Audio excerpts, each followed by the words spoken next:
2014, l'année d'une régression brutale pour la liberté de l'information. Cette annonce de Reporters sans frontières a été faite à l'occasion de la commémoration ce 3 mai de la Journée internationale de la liberté de la presse. Sur le plan national, la journée a été ponctuée de plusieurs activités dans les villes du Burkina. Le point dès le début de ce journal. C'est une autre réalité bien triste qui fait l'actualité dans l'est du pays. Réputée pour sa faune diversifiée, la zone de la Kompienga enregistre des morts d'animaux sauvages, des buffles, des kobas et d'autres espèces sont retrouvées donc mortes non loin des concessions. Le manque d'eau serait à l'origine de la catastrophe. Bonjour à tous et merci de suivre ce Midi Magazine de la télévision du Burkina. Comme chaque année, le Centre national de presse Norbert Zongo commémore la journée de la liberté de la presse avec une série d'activités au nombre desquelles 7 conférences au cours de laquelle les professionnels des médias se sont penchés sur la question médias d'État ou de services publics, défis et perspectives. Foussé Nikindo, reportage. La liberté de la presse au Burkina Faso dans la période pré-insurrectionnelle a connu certes des avancées, mais beaucoup de défis se posent. C'est la principale conclusion de l'étude sur l'état de la liberté de la presse, commanditée par le Centre national de presse Norbert Zongo. C'est désormais une tradition pour le centre de publier chaque année les parcelles de liberté acquises par les journalistes dans l'exercice de leur profession. Selon l'étude, le contenu et la qualité des productions des journaux ont connu des améliorations notoires. Cependant, les violences subies par les journalistes en 2013-2014 ont revêtu plusieurs formes, allant de l'intimidation aux menaces, sans oublier les violences physiques et les sanctions administratives, ainsi que l'emprisonnement. Et le hic dans tout cela, c'est que de plus en plus, une partie du public estime que ces violences sont justifiées. Toute chose qui inquiète les professionnels de l'information. Si l'action de la liberté de la presse, les acteurs de la liberté de la presse sont agressés et que les gens estiment que c'est justifié, c'est une interpellation. Interpellation également des décideurs et des responsables en charge de la gestion des médias d'État pour faire de ces médias de véritables organes de service public. Le panel organisé à l'occasion a mis en exergue l'intérêt et le rôle primordial des médias d'État. Panélistes et publics ont insisté également sur la nécessité pour les médias d'État au Burkina Faso d'évoluer vers des médias de service public. Et cela en tenant compte de l'intérêt général des opinions, de la diversité du patrimoine culturel et en tenant également compte du fait que chaque citoyen qui se trouve à quelque distance de la capitale doit bénéficier du service public. Tout un programme, voire des défis pour les agents et acteurs du service public. Quand on est acteur, agent du service public, on doit faire l'option de la qualité. Parce que la médiocrité est incompatible avec le service public. Pourquoi? Parce qu'il faut respecter les publics récepteurs qui sont des citoyens honorables, qui méritent d'être respectés, donc qui méritent d'avoir de la qualité. À l'occasion de cette célébration, le Centre national de presse Norbert Zongo a procédé au lancement du prix Norbert Zongo en journalisme d'investigation. Le Conseil supérieur de la communication a lui délocalisé la commémoration de cette journée dans la région du Sud-Ouest. À Gawa, on a parlé liberté de la presse, on a aussi évoqué la place de choix qu'occupent les médias burkinabés dans le renforcement de la cohésion sociale. Le reportage à Gawa de Draman Dadian. Transition au Burkina Faso, médias et renforcement de la cohésion sociale. Voilà qui réunit toutes les sensibilités du Sud-Ouest à l'initiative du Conseil supérieur de la communication avec l'accompagnement des hommes de médias de la région. Chacun accède au métier de journaliste sans avoir vraiment une vocation. Si bien qu'il y a des dérives souvent, mais c'est aussi un métier exaltant. Quand on se met vraiment dans le travail, on voit qu'on est satisfait moralement de savoir qu'on a contribué à aider une population à se ressaisir, à aider une population à aller dans le sens de la paix et de la réconciliation. Bon, j'ai retenu qu'on doit aller dans la cohésion, dans l'entente, jusqu'aux échéances. Parce que nous sommes dans une transition Il va bientôt prendre fin en octobre. D'où cette conférence publique au moment où l'on célèbre la journée internationale de la liberté de la presse pour rester davantage sur le rôle social des médias et inviter la population du Sud-Ouest à la culture de la tolérance et de la paix. Au niveau du Sud-Ouest, nous pensons que les médias ont une grande responsabilité sociale et c'est ce que nous avons rappelé au cours de cette communication en termes de régulation, d'accompagnement et des actions que le Conseil supérieur de la communication également mène. Réguler, telle est la mission première de cette institution, ce qui, de l'avis de sa présidente, Nathalie Somé, permet d'assainir l'environnement médiatique tout en garantissant la liberté de la presse au Burkina. Voilà donc pour la commémoration de la journée internationale de la presse au Burkina Faso. La suite de ce journal, et on parle de l'installation du nouveau bureau du mouvement pour Plus rien ne sera comme avant dans la boucle du Mouhoun. Le coordonnateur national justifie cette implantation du mouvement par la vision même de la structure, maintenir la pression sur les autorités pour un mieux-être des populations. Les détails avec Nayalgdo Paul Sawadogo. C'est un bureau membre avec à sa tête un secrétaire administratif qui sera installé les jours à venir comme comité régional de pression du mouvement Plus rien ne sera comme avant dans la boucle du Mouhoun. En échangeant avec les militants et sympathisants à Dédougou, le coordonnateur national du mouvement a fait la genèse de sa structure avant d'expliquer aux futurs membres du bureau leur mission. Le comité régional de pression doit aller auprès de l'autorité locale, le maire, et le gouverneur, et les politiciens en somme, les acteurs aussi du développement, pour les inviter donc à rendre compte de leur gestion. Parce qu'on pense que c'est parce qu'il y a eu une certaine opacité pendant 27 ans que nous en sommes arrivés à l'insurrection des 30 et 31 octobre 2014. Véritable sentinelle d'éveil, le comité régional de pression du mouvement Plus rien ne sera comme avant de la boucle du Mouhoun entend inscrire son nom dans le palmarès de la structure.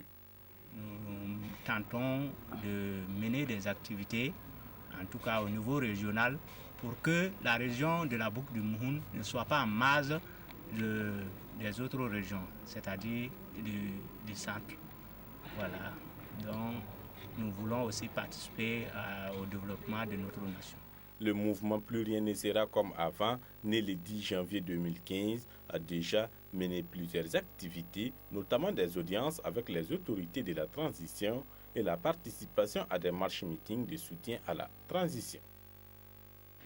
En prélude à son congrès qui va se tenir le week-end prochain à Ouagadougou, le CDP, le bureau politique national du CDP, était hier en session ordinaire. De cette rencontre, nous dit Maxime Zongo, il a été affirmé que d'importantes décisions seront prises au prochain congrès du parti.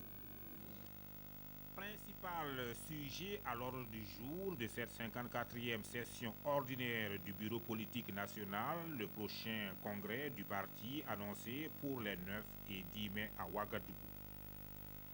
Un congrès de tous les enjeux avec en ligne de mire les prochaines échéances électorales. L'objet principal de cette réunion, c'est de discuter avec les membres du PPN de la préparation du congrès, pour s'assurer avec eux que les choses se passent dans de bonnes conditions et que nous aurons, comme nous l'espérons tous, un congrès mobilisateur et un congrès de bonne facture. Le thème du congrès, le bilan des activités du parti, le renouvellement des instances, nombreux étaient les centres d'intérêt de ce rendez-vous des principaux responsables de l'ex-parti au pouvoir. Nous ferons le bilan de l'activité du parti, le bilan du quinquennat, pendant lequel notre parti a dirigé ce pays. Nous allons parler également des questions électorales. Nous allons également traiter du renouvellement des instances dirigeantes du parti. C'est le secrétaire exécutif national adjoint chargé de l'orientation politique Nabo Kanidoa qui a pris la parole au nom du premier responsable du parti, Assimi Kwanda absent, pour adresser ses félicitations et ses encouragements aux participants. Il les a ensuite exhortés à redoubler d'efforts pour le renforcement de l'unité du parti afin, dit-il, de faire face à toutes les velléités de liquidation du CDP. Le bureau politique national de la NAFA, lui, s'est déplacé dans le Tui. À Houndé, Mamadou Benon et ses camarades ont procédé à la mise en place du bureau de la province. 21 membres ont désormais la mission de défendre les idéaux de la nouvelle alliance du Faso dans cette partie du Burkina. Awa Ouedraogo. Le parti NAFA, Nouvelle Alliance du Faso, élargit ses structures de base. Pour la section provinciale du Tui, c'est Maurice Domboué qui est désigné secrétaire général du parti. Il devrait collaborer avec un bureau fort de 21 membres pour mener à bien sa mission. C'est de faire en sorte que NAFA soit fortement représenté au Tui. Qu'à l'issue des élections, nous puissions remporter les 7 communes de la province de Tui. Et respecter les règles du jeu, respecter les autres frères qui sont allés dans d'autres partis. Mais sur le terrain, bon, même si c'est des adversaires, nous ne sommes pas des ennemis. Nous devons apprendre donc à nous respecter sur le terrain. Une délégation du bureau politique national avec à sa tête Mamadou Benon, secrétaire à l'organisation, était présente à l'installation. Elle a partagé des informations relatives à la vie du parti avec ses militants et sympathisants à la base. Dans les tout prochains jours, nous allons passer à la phase opérationnelle de la campagne de NAFA sur l'ensemble du territoire burkinabé. Et nous sommes là ici, dans cette province, à titre de témoin. Donc nous passons maintenant officiellement à la phase de pré-campagne. L'appel a été ainsi lancé aux militants et sympathisants à rester mobilisés pour défendre les idéaux du parti. Toujours en politique, l'Union pour un Burkina nouveau revient pour sa part sur le vote du nouveau code électoral. Pour l'UBN, ce code est source de division et l'Assemblée générale du parti a expliqué cette position à ses militants de la Comoé. Le reportage à Banfoura de Simplice Barreau. L'Union pour un Burkina nouveau refuse d'avaler la pilule du code électoral récemment adopté par le Conseil national de transition CNT. Le parti de Yacouba Ouedraogo le réaffirme, et cela devant ses militants et sympathisants de la région des Cascades. Selon le secrétaire général de l'Union pour un Burkina nouveau, le code électoral dorénavant en vigueur porte en lui-même les germes de la division et met en mal la cohésion nationale. En vue d'éviter au pays des hommes intègres le spectre d'une crise politique, l'Union pour un Burkina nouveau ne compte pas rester les bras croisés. Il entend mener la bataille sur le terrain du droit. Une plainte a été déjà déposée au niveau du Conseil constitutionnel et je crois qu'un travail est en train d'être fait pour qu'au niveau de la CEDEAO, également une plainte puisse y être posée. Tout compte fait, l'Union pour un Burkina nouveau aura bel et bien des candidats aux différents scrutins, à commencer par la présidentielle du 11 octobre prochain, avec bien sûr un prétendant pour le palais de Koussiam. Nous allons aller à un congrès et le congrès va déterminer notre candidat. S'il se trouve que c'est le président Yacouba Ouedraogo qui est maintenu comme candidat, tant mieux, d'ici fin juin, nous aurons notre congrès. En attendant ces échéances, les militants de l'Union pour un Burkina nouveau sonnent déjà la mobilisation et le font savoir avec la promesse de ratisser large dans les cascades. On en vient à ce drame qui dure depuis maintenant 2 semaines dans la Kompienga, c'est à l'est du Burkina. Des animaux sauvages sont retrouvés morts, souvent même à proximité des concessions. Une situation inquiétante et désolante qui serait liée à un stress hydrique. Selon les techniciens de l'environnement, certaines personnes sont parfois agressées par ces bêtes en quête d'eau. Alassane Kiendrabeogo et Mamadou Ba se sont rendus sur les lieux et voici leur constat. Ce buffle de 2 ans environ a été retrouvé mort à proximité des habitations dans le village de Bombontangou dans la commune de Pama. Non loin de là, à 7 km, précisément à Mamangou, l'on nous signale une autre découverte similaire. Cet animal, hier soir, il y a un berger qui l'a vu. Donc ce matin, il est venu nous montrer que vraiment il a eu un buffle déposé ici. Donc on est venu trouver que vraiment le buffle est là déposé mort.